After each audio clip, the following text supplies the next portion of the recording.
ನಮಸ್ತೆ, ಸ್ವಾಗತ, ಸುಸ್ವಾಗತ. ಇದು ವಿ ಪಿ ಕಿಚನ್ ಡೈರೀಸ್. ನಾನು ವಿಜಯಲಕ್ಷ್ಮಿ ಬಡಿಗೇರ್.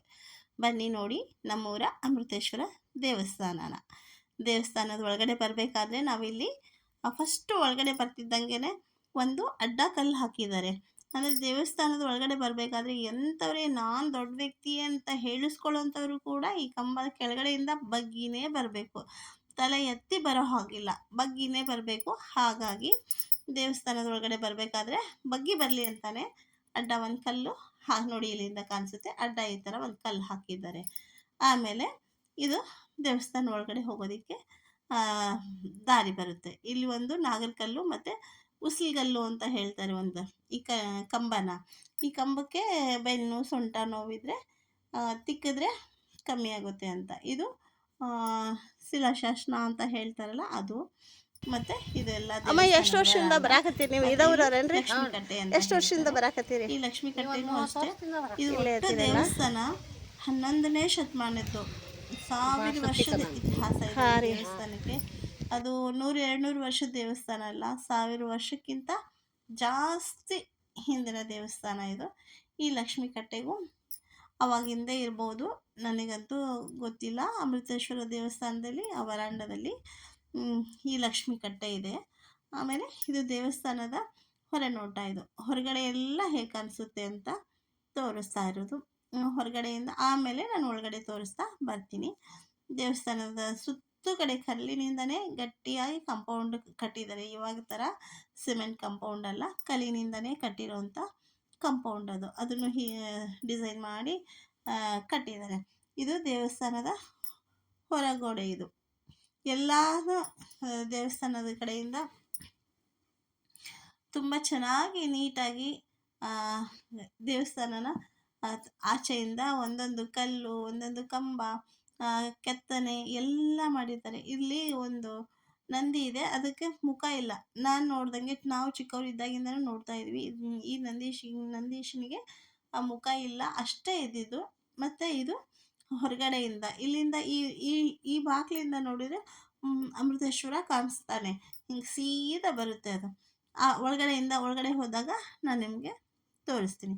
ಇದು ದೇವಸ್ಥಾನದ ಆಚೆಯಿಂದ ಇದು ಎಲ್ಲ ದೇವಸ್ಥಾನ ಫುಲ್ಲು ಒಂದು ರೌಂಡು ನಾನು ತೋರ್ಸೋಕ್ಕೆ ಪ್ರಯತ್ನ ಮಾಡಿದ್ದೀನಿ. ಹಾಗಾಗಿ ದೇವಸ್ಥಾನ ಇಲ್ಲಿಂದ ನೋಡಿ, ನಾನು ಹೇಳಿದೆ ಅಲ್ವಾ, ಇಲ್ಲಿಂದ ಅಮೃತೇಶ್ವರ ಕಾಣಿಸ್ತಾರೆ. ಆಮೇಲೆ ಹೀಗೆ ಸುತ್ತು ಹೋದರೆ ನೋಡಿ, ಈ ಥರ ಕಾಂಪೌಂಡ್ ನೋಡಿ ಎಷ್ಟು ಚೆನ್ನಾಗಿ ಮಾಡಿದ್ದಾರೆ. ಕಲ್ಲಿಂದನೇ ಕೂಡ ಅದನ್ನು ಮಾಡಿರೋದು. ಇವಾಗಿದು ಆಚೆಯಿಂದ ಪೂರ್ತಿ ಇದು ಹೀಗೆ ಸುತ್ತ ಕಲ್ಲಿಂದ ನೋಡಿ, ಕಲ್ಲಲ್ಲೇ ಕಿಟಕಿ ಎಷ್ಟು ಚೆನ್ನಾಗಿ ಮಾಡಿದ್ದಾರೆ. ಇಲ್ಲಿ ಈ ಕಡೆ ಒಂದು ಕಂಬ, ಒಂದು ಕಿಟಕಿ, ಮತ್ತು ಈ ಕಡೆ ಒಂದು ಕಂಬ, ಈ ಕಿಟಕಿ, ಈ ಬಾಗಿಲಿಗೆ ಅಕ್ಕಪಕ್ಕ ಮಾಡಿರೋದು. ಆಮೇಲೆ ಇಲ್ಲಿ ನೋಡಿ ಒಂದು ಪುಟಾಣಿ ಕಿಟಕಿ ಮಾಡಿದ್ದಾರೆ, ಕಲ್ಲಿಂದನೇ ಡಿಸೈನ್ ಮಾಡಿ ಕಲ್ಲಿಂದನೇ ಕಿಟಕಿ ಮಾಡಿರೋದು. ಹಾಗಾಗಿ ನೋಡಿ, ಇದು ಮೇಲಿಂದ ನೀರು ಬರೋಕ್ಕೆ ಅನಿಸುತ್ತೆ, ಮೇಲೆಲ್ಲ ನೀರು ಬೀಳೋದು ಅಲ್ಲಿಂದ ಬರುತ್ತೆ ಅನಿಸುತ್ತೆ. ನೋಡಿ ಇಲ್ಲೆಲ್ಲ ಎಷ್ಟು ಚೆನ್ನಾಗಿ ಕಲ್ಲು ಒಂದು ನೃತ್ಯ ಮಾಡ್ತಾ ಇರೋವಂಥ ಶಿಲಾಬಾಲಕಿ. ತುಂಬ ಚೆನ್ನಾಗಿ ನೀಟಾಗಿ ಅಚ್ಚುಕಟ್ಟಾಗಿ ಮಾಡಿದ್ದಾರೆ. ಕಲ್ಲಿಂದ ಮಾಡಿದ್ದಾರೆ ಬೆಣ್ಣೆಯಿಂದ ಮಾಡಿದ್ದಾರೆ ಅನ್ನೋಷ್ಟು ಹೇಳ್ತಾರೆ. ಆಮೇಲೆ ಶಿಲ್ಪಿ ಜಕಣಾಚಾರ್ಯ ಅವರು ಇದನ್ನು ದೇವಸ್ಥಾನನ ಕೆತ್ತಿರೋದು, ಕಟ್ಟಿರೋದು ಅದು ಒಂದೇ ರಾತ್ರಿಯಲ್ಲಿ. ಇನ್ನೊಂದು ಅನ್ನಿಗಿರಿ ಅಮೃತೇಶ್ವರ ದೇವಸ್ಥಾನ, ಇನ್ನೊಂದು ಯಾವುದೋ ದೇವಸ್ಥಾನ ಹೇಳಿದರು, ಆ ದೇವಸ್ಥಾನವೂ ಒಂದೇ ದಿನದಲ್ಲಿ ಕಟ್ಟಿರೋದಂತೆ. ಈ ದೇವಸ್ಥಾನ ಕೂಡ ಒಂದೇ ದಿನದಲ್ಲಿ ನಿರ್ಮಿಸಿರೋದು. ತುಂಬ ಚೆನ್ನಾಗಿ ನೀಟಾಗಿ ದೇವಸ್ಥಾನದ ಕೆತ್ತನೆನ ಮಾಡಿದ್ದಾರೆ. ಹಾಗಾಗಿ ಕೆಲವೊಂದು ಇದರಲ್ಲಿ ಕೂಡ ಪುಟ್ಟ ಡಿಸೈನ್ ಇರೋದನ್ನು ಹೊಡೆದು ಹಾಕಿದ್ದಾರೆ. ಯಾರು ಹೊಡೆದಿದ್ದಾರೋ, ಯಾವಾಗ ಹೊಡೆದಿದೆಯೋ ನಮ್ಗೆ ಗೊತ್ತಿಲ್ಲ. ನಾವು ಎಲ್ಲ ಚಿಕ್ಕವರಿದ್ದಾಗಿಂದ ಬರ್ತಾ ಇದ್ವಿ, ಇಲ್ಲೇ ಆಟ ಆಡ್ತಾ ಇದ್ವಿ. ಇದನ್ನೆಲ್ಲ ನೋಡಿ ಅವಾಗೇನು ನಮ್ಗೆ ಅರ್ಥ ಆಗ್ತಿಲ್ಲ, ಎಷ್ಟು ಚೆನ್ನಾಗಿದೆ, ಇದು ಹೇಗೆ ಮಾಡಿರ್ಬೋದು ಅಂತ ಏನೂ ಅನ್ನಿಸ್ತಾನೆ ಇರಲಿಲ್ಲ. ಸುಮ್ಮನೆ ಆಟ ಆಡ್ತಾಯಿದ್ವಿ, ದೇವಸ್ಥಾನಕ್ಕೆ ಹೋಗ್ತಾಯಿದ್ವಿ, ಬಂದುಬಿಡ್ತಾಯಿದ್ವಿ. ಆಮೇಲೆ ದೊಡ್ಡವರಾಗ್ತಾ ಬಂದಂಗೆ ಈ ಕಲ್ಲಲ್ಲಿ ಇಷ್ಟೆಲ್ಲ ಹೆಂಗಪ್ಪ ಮಾಡಿರ್ಬೋದು ಅಂತ ಅನ್ನಿಸ್ತಾ ಇತ್ತು. ಆದರೆ ನಾನು ಇಷ್ಟು ವರ್ಷದಿಂದನೂ ಕೂಡ ಒಂದು ವಿಡಿಯೋ ಮಾಡಬೇಕು ಅಥವಾ ಒಂದು ಫೋಟೋ ತೆಗಿಬೇಕು, ನಾವು ಹೋದಾಗ ದೇವಸ್ಥಾನ ಹತ್ರ ನಿಂತ್ಕೊಂಡು ಫೋಟೋ ತೆಗೆಸ್ಕೊಂಡು ಬರ್ತಾಯಿದ್ವಿ ನಾವು, ಸೆಲ್ಫಿ ತೊಗೊಂಡು. ಆದರೆ ವಿಡಿಯೋ ಮಾಡಬೇಕು ಅಂತ ನಾನು ಮೊನ್ನೆ ಅಮೃತೇಶ್ವರ ಜಾತ್ರೆ ಆಯಿತು, ಇದು ಡಿಸೆಂಬರ್ ಇದೇ ತಿಂಗಳಲ್ಲಿ ಹುಣ್ಣಿಮೆ ಹೊಸ್ಲು ಹುಣ್ಣಿಮೆ ಅಂತ ಬರುತ್ತೆ. ಹೊಸ್ಲು ಹುಣ್ಣಿಮೆಗೆ ಜಾತ್ರೆ ಆಯಿತು. ನಾನು ಜಾತ್ರೆಗೆ ಹೋಗೋಕ್ಕಾಗಲಿಲ್ಲ ಅಂತ ಮೊನ್ನೆ ಹಣ್ಣು ಮಾಡಿಸ್ಕೊಂಬರೋಣ ಅಂತ ಹೋದಾಗ ನಾನು ಸರಿ ಅವತ್ತು ಆಗಿಲ್ಲ ಅಲ್ವಾ, ಇವತ್ತಾದರೂ ವಿಡಿಯೋ ಮಾಡ್ಕೊಳ್ಳೋಣ, ಜಾತ್ರೆಯಲ್ಲಿ ತುಂಬ ರಶ್ ಇರುತ್ತೆ ಮಾಡೋಕ್ಕಾಗಲ್ಲ ಅಂತ ಇಲ್ಲಿ ಅಮೃತೇಶ್ವರನಿಗೆ ಅಭಿಷೇಕ ಸ್ನಾನ ಮಾಡಿದ ನೀರೆಲ್ಲ ಅಲ್ಲಿ ಬಂದು ಬೀಳುತ್ತೆ. ಇವಾಗ ನೋಡಿ, ಇದು ದೇವಸ್ಥಾನ ಒಂದೊಂದು ಕಲ್ಲು ಒಂದೊಂದು ಕಂಬ ಎಷ್ಟು ಚೆನ್ನಾಗಿ ಮಾಡಿದ್ದಾರೆ ಅಂತಂದರೆ, ಈ ಎಲ್ಲ ಕೆತ್ತನೆ ಮಾಡಿರೋಂಥ ಶಿಲ್ಪಿಗಳಿಗೆ ಎಷ್ಟು ಕೋಟಿ ಕೋಟಿ ನಮನ ಹೇಳಿದ್ರೂ ಸಾಲದು. ಅಷ್ಟು ಚೆನ್ನಾಗಿ ಅಷ್ಟು ನೀಟಾಗಿ ಡಿಸೈನ್ ಮಾಡಿದ್ದಾರೆ. ಒಂದು ಮಣ್ಣು ಬರುತ್ತೆ ಅಲ್ವಾ, ಮಣ್ಣಲ್ಲಿ ಮಾಡ್ತಾರೆ ನೋಡಿ, ಆ ಥರ ಮಣ್ಣ ಬೆಣ್ಣೆನ ಅನ್ನೋಷ್ಟು ಚೆನ್ನಾಗಿ ಕೆತ್ತಿಬಿಟ್ಟಿದ್ದಾರೆ. ಅಷ್ಟು ಚೆನ್ನಾಗಿ ಮಾಡಿದ್ದಾರೆ. ಇವಾಗ ನಮಗೆ ಇದ್ರ ಬೆಲೆ ಎಲ್ಲ ಆವಾಗ ಗೊತ್ತಾಗ್ತಾ ಇರಲಿಲ್ಲ. ಇವಾಗ ಅನಿಸುತ್ತೆ ಎಷ್ಟು ಚೆನ್ನಾಗಿ ಹೇಗಪ್ಪ ಮಾಡಿದ್ರು. ಈ ದೇವಸ್ಥಾನ ನಮ್ಮೂರಲ್ಲಿದೆ ಅಲ್ವಾ, ಅಮೃತೇಶ್ವರ ನಮ್ಮೂರಲ್ಲಿದ್ದಾನಲ್ವಾ, ನಮ್ಮದೊಂದು ಹೆಮ್ಮೆ ನಮಗೆ. ಅಣ್ಣಿಗಿರಿ ಅಂದರೆ ಅಮೃತೇಶ್ವರ ಒಂದು ಕಿರೀಟ ಇದ್ದಂಗೆ ಈ ದೇವಸ್ಥಾನ ಅಣ್ಣಿಗಿರಿಗೆ. ಹಾಗಾಗಿ ತುಂಬ ಹೆಮ್ಮೆ ಪಡ್ತೀವಿ ನಾವು ಈ ದೇವಸ್ಥಾನ ನಮ್ಮೂರಲ್ಲಿ ಇರೋದಕ್ಕೆ. ನಮ್ಮ ಭಾಗ್ಯ, ನಮ್ಮ ಸೌಭಾಗ್ಯ ಅನ್ಕೋತೀವಿ. ಬರ್ತಾ ಇದ್ದೀರಾ ಅಕ್ಕ? ಹಾಗಾಗಿ ಇವತ್ತು ಸೋಮವಾರ ಹೌದ್ರಿ. ಈ ಎಲ್ಲ ಜನ ಜಾಸ್ತಿ ಬರೋದು ಹೋಗೋದು ದೇವಸ್ಥಾನಕ್ಕೆ. ಪ್ರತಿ ಸೋಮವಾರ ಬರ್ತೀರಾ? ಎಲ್ಲ ಬೆಳಿಗ್ಗೆ ಸಾಯಂಕಾಲ ಎಲ್ಲ ಅಭಿಷೇಕ ಇದೆ ಅಂತ ಹೇಳಿದ್ರು. ನಾನು ಸಾಯಂಕಾಲವರೆಗೂ ಇರಲಿಲ್ಲ, ಹಾಗಾಗಿ ಅದೆಲ್ಲ ಆಗಲಿಲ್ಲ. ಬೆಳಿಗ್ಗೆನೆ ಬಂದುಬಿಟ್ಟೆ ನಾನು. ಇದು ಇವತ್ತು ಸೋಮವಾರ, ಹಾಗಾಗಿ ಜಾಸ್ತಿ ಜನ ಬರ್ತಾಯಿದ್ರು. ಎಲ್ಲರೂ ಬಂದು ನಮಸ್ಕಾರ ಮಾಡಿಕೊಂಡು ಹಣ್ಣು ಕಾಯಿ ಮಾಡಿಸ್ಕೊಂಡು ಹೋಗ್ತಾಯಿದ್ರು.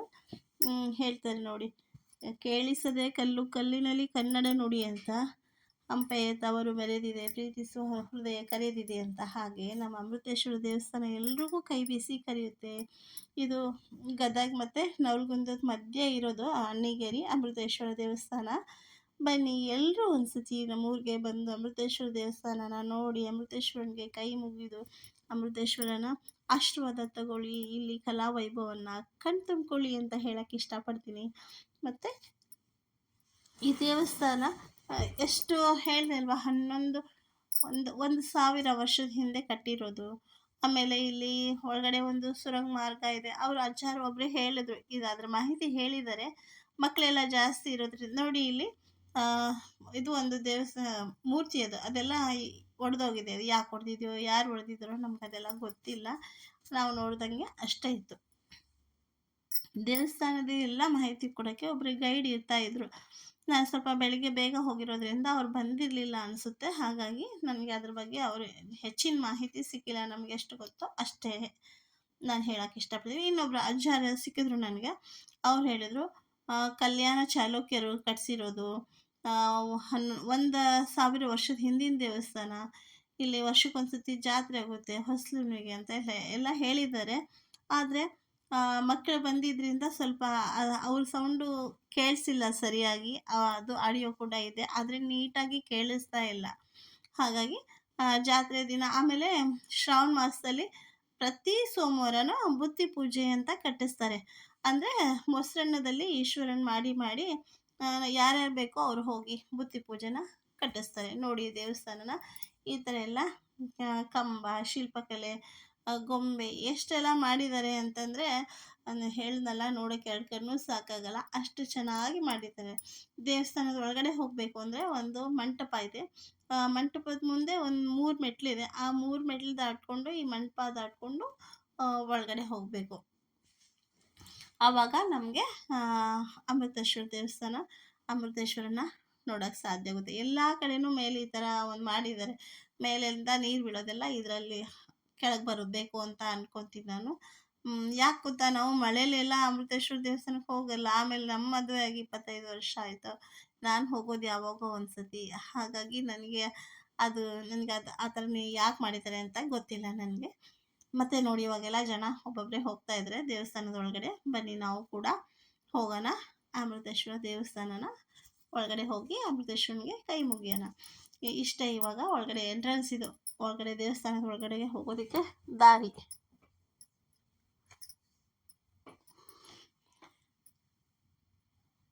ಅಮೃತೇಶ್ವರ ಒಳಗಡೆ ಜನ ಹೋಗ್ತಾ ಇದ್ದಾರೆ, ಬರ್ತಾ ಇರ್ತಾರೆ. ಸೋಮವಾರ ಆದ್ದರಿಂದ ಇವತ್ತು ಸ್ವಲ್ಪ ಜಾಸ್ತಿ ಜನ ಇದ್ದಾರೆ. ಹಾಗಾಗಿ ಆಮೇಲೆ ಇನ್ನೂ ಸ್ವಲ್ಪ ಹೊತ್ತು ಇಲ್ಲಿ ನೋಡಿ, ಎಷ್ಟು ದಪ್ಪ ಕಲ್ಲು ಮಂಟಪ ಇದೆ. ಲೈನಾಗಿ ನಾಗರಕಲ್ಲು ಒಂದು ಕಲ್ಲು ಇದೆ. ಮತ್ತು ಈ ಕಡೆ 3 ಈಶ್ವರನ ಲಿಂಗು ಇದೆ. ಅದನ್ನು ಮೊದಲೇನೋ ಬ್ರಹ್ಮ ವಿಷ್ಣು ಮಹೇಶ್ವರ ಇದ್ದರು. ಅದೆಲ್ಲ ಒಡೆದು ನಾಶ ಆದಮೇಲೆ ಇಲ್ಲಿ ಮೂರು ಲಿಂಗು ಅಂತ ಪ್ರತಿಷ್ಠಾಪನೆ ಮಾಡಿದ್ದಾರೆ ಅಂತ ಅಲ್ಲಿ ಕೂತ್ಕೊಂಡಿರೋ ಒಬ್ಬರು ಹಿರಿಯರು ಹೇಳಿದ್ರು. ಇಲ್ಲಿ ನೋಡಿ ಇಷ್ಟೇ ಇದು. ಇಲ್ಲಿ ಒಳಗಡೆ ಹೋದ್ಮೇಲೆ ನಮಗೆ ಅಮೃತೇಶ್ವರ ದರ್ಶನ ಆಗುತ್ತೆ.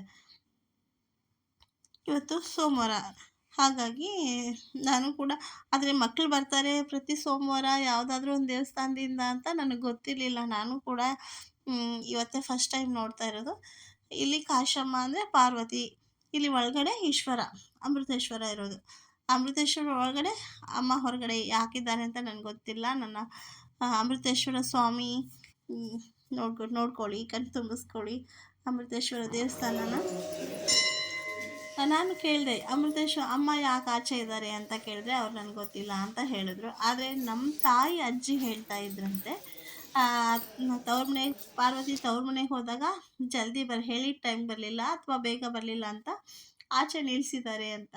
ಅದೇನೋ ನನಗೆ ಗೊತ್ತಿಲ್ಲ. ಇದು ಅಮೃತೇಶ್ವರ ಪಾದುಕೆ ಇಟ್ಟಿರೋ ಮಂಟಪ ಇದು.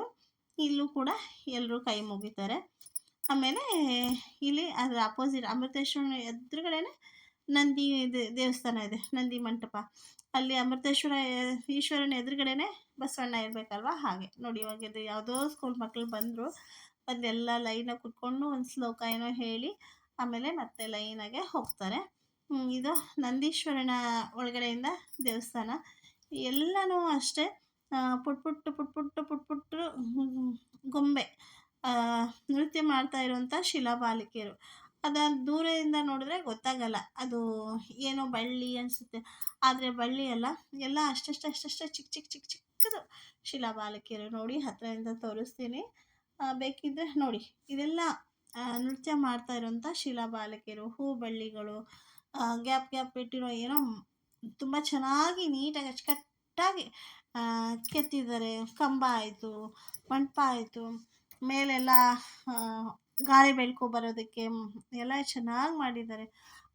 ಆವಾಗಿನ ಕಾಲದ ಶಿಲ್ಪಿಗಳು, ಆವಾಗಿನ ಕಾಲ ಅಮರ ಶಿಲ್ಪಿ ಅವರಿಗೆಲ್ಲ ಎಷ್ಟು ಯಾವ ಥರ ಮಾಡಬೇಕು, ಅದೇ ಏನು ಅವರಿಗೆ ಅವ್ರು ನಮಗೆ ಸಿಕ್ಕಿರೋದು ಒಂದು, ನಮ್ಮ ಇದರಲ್ಲಿರೋ ನಮ್ಮ ದೇಶದಲ್ಲಿ ಅವ್ರು ಇರೋದು ನಮಗೆ ಹೆಮ್ಮೆ, ಒಂದು ನಮ್ಮ ಸೌಭಾಗ್ಯ.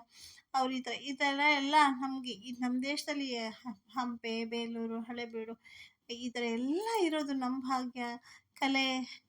ಕಲೆಗಳ ನಾಡು ಅಂತ ಹೇಳ್ತೀವಲ್ವ, ಹಾಗೆ ನಮ್ಮದು ಕಲೆಗಳ ನಾಡು.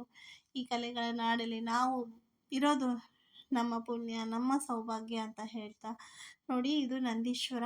ಅಮೃತೇಶ್ವರ ಎದುರುಗಡೆನೆ ಬಸವಣ್ಣ ಇರ್ತಾನೆ ಅಲ್ವಾ, ಹೇಳ್ತಾರೆ ನೋಡಿ, ಶಿವನ ಮುಂದೆ ಬಸವಣ್ಣ ಕುಂತ್ಬಿಟ್ಟಿಯಲ್ಲ ಅಂತ. ಹಾಗೆ ಶಿವನ ಮುಂದೆ ಯಾವಾಗಲೂ ಬಸವಣ್ಣ ಇರ್ತಾರೆ.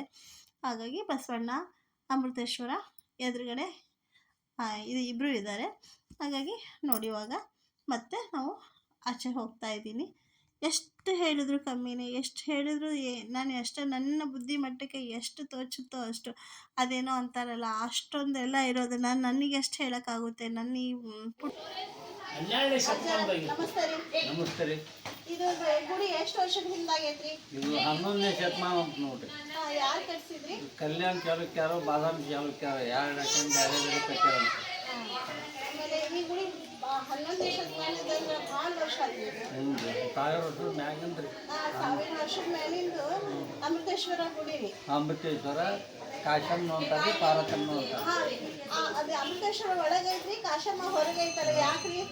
ಅದು ಹಿಂದಿದ್ದ ಹಂಗೆ ಬಂದೈತ್ರಿ. ಅದು ಹೊರಗದಾಳ, ಒಳಗದಾಳ, ಆಕಿ ಎಡಕ ಅದಾಳ. ಎಡಕ ಕುಂತಾಳ ಆಕಿ. ಇವು ಕೆಳಗೆ ಸಣ್ಣ ಗದ್ದಿಗೆ ಏನದಾವಲ್ರಿ 3 ಲಿಂಗು, ಅವು ಬ್ರಹ್ಮ ವಿಷ್ಣು ಮಹೇಶ್ವರ ಅಂತ್ರಿ. ಅವು ಮೂರ್ತಿ, ಅವು ಮೂರ್ತಿ ಹಾಳಾದ ಒಳಗೆ ಲಿಂಗು ಕುಂದ್ರಿಸಿ ಅದ. ನೀವು ಎಷ್ಟು ವರ್ಷದಿಂದ ನಿಮ್ಮ ತಿಳುವಳಿಕೆಯಿಂದ ಬರಾಕತ್ತೀರಿ? ಇಲ್ರಿ, ನಮ್ಮ ಯಜಮಾನ ಬಿಟ್ಟಿದ್ರೆ ನಾವು ತೊಗೊಂಡು ಒಂದು 20 ವರ್ಷ ಆತ್ರಿ ಬರಾಕ. ಹೌದಲ್ರಿ. ಈ ಗುಡಿ ಬಗ್ಗೆ ಮತ್ತೆ ಇನ್ನೇನು ಮಾಹಿತಿ ಗೊತ್ತೈತಿ ಹೇಳ್ರಿ. ಏನಿಲ್ರಿ, ವರ್ಷಕ್ಕೊಮ್ಮೆ ಡಿಸೆಂಬರ್ 10ನೇ ಜಾತ್ರೆ ಆಗ್ತದೆ. ಇಡೀ ಊರ ಮಂದಿಗೆ, ಹಳ್ಳಿ ಮಂದಿಗೆ ಊಟ ಇರ್ತದೆ. ಇವತ್ತು ನಾಳೆ ಅಂದ್ರೆ ಇವತ್ತಂತ ಅಮೃತಪ್ಪಂದು ಪಾರ್ವತಮ್ಮಂದು ಕಲ್ಯಾಣ ಉತ್ಸವ ಆಗ್ತದೆ. ಇಲ್ಲಿ ಪೆಂಡಲ್ ಹಾಕಿರ್ತಾರೆ, ಕಂಕಣ ಮಾಡ್ತಾರೆ. ಇಡೀ ಹಳ್ಳಿ ಮಂದಿಗೆ, ಊರ ಮಂದಿಗೆ ಕೂಡ ಊಟ ಇರ್ತೈತಿ. 5 ದಿವಸ ಇಲ್ಲಿ ಬ್ರಾಹ್ಮಣರು ಊಟ ಇರ್ತೈತಿ. ಅದು ಲಕ್ಷ್ಮಿ ಕಟ್ರಿ. ಅದು ಉಸುರುಗಂಬ್ರಿ. ಉಸಿರುಗಂಬರಿ. ಹ್ಞೂ ರೀ. ಅದೇ ಸೊಂಟ ಬೆನ್ನು ನೋವಾದ್ರೆ ಅಲ್ಲಿ ಬೆನ್ನು ಹಚ್ಚಿ ಹೊಳ್ಬೇಕು. ಮತ್ತೇನು ಗೊತ್ತೈತ್ರಿ? ಅಲ್ಲಿ ಬಾವಿ ಐತ್ರಿ ಮೂಲ್ಯಾಗ. ಬಾವಿಯಿಂದ ರೂಮಿಗೆ ಸುರಂಗ ಮಾರ್ಗ ಐತಿ. ಸುರಂಗ ಮಾರ್ಗ ಐತ್ರಿ. ಹ್ಞೂ ರೀ. ಪಾಟ್ನಿಗೆ ಮೊದ್ಲಿನ ಮಂದಿ ಅಲ್ಲಿದ್ದ ನೀರು ತರ್ತಿದ್ರಂತ. ಈಗ ಅವ್ರು ಸೌಳ ಆಗಿರೋದ್ರಿಂದ ಈಗ ಮನ್ಯಾಗ ಇದ್ದತ್ತಂತ ಮಾಡ್ತಾರೆ. ನೀರು ತುಂಬಿ ಜಲ ಹೆಚ್ಚಾಗಿದೆ, ಈಗ ಬಂದ್ ಮಾಡ್ಯಾರ. ತಕ್ಕಲ್ಲ ಜಾತ್ರೆ ಸಾಮಾನು ಇಡ್ತಾರೆ. ಬಾಯಿ ಮತ್ತೇನ ಕಾಶಿಗೆ ಹೋಗೋ ದಾರಿ ಐತಿ ಅಂತಾರಲ್ಲ, ಯಾವುದು ನಮ್ಗೆಲ್ಲ ಗೊತ್ತಿಲ್ಲ ಬಿಡ್ರಿ. ಅದು ಬಾಯಿ ಒಳಗೆ ಏನೋ ಐತಂದ್ರೆ ಆದ್ರೆ ಅದು ಯಾರಿಗೂ ನಮಗೆ ಇರ್ತದೆ ಯಾರಿಗೂ ಗೊತ್ತಿಲ್ಲ. ಮಂದಿಗೆ ಅದೆಲ್ಲ ಬಾಯಿ ಒಳಗ ಹಾಲು ಹೋಗುತ್ತ ಅಂತಾರೆ. ಆದ್ರೆ ನಾವು ಯಾರು ನೋಡಿಲ್ಲ. ಧನ್ಯವಾದ ಅಜ್ಜರಿ. ಇಷ್ಟೊತ್ತರು ಸಹನೆ ಪ್ರೀತಿಯಿಂದ ಕೇಳಿದ್ದಕ್ಕೆ ನೋಡಿದ್ದಕ್ಕೆ ಧನ್ಯವಾದ.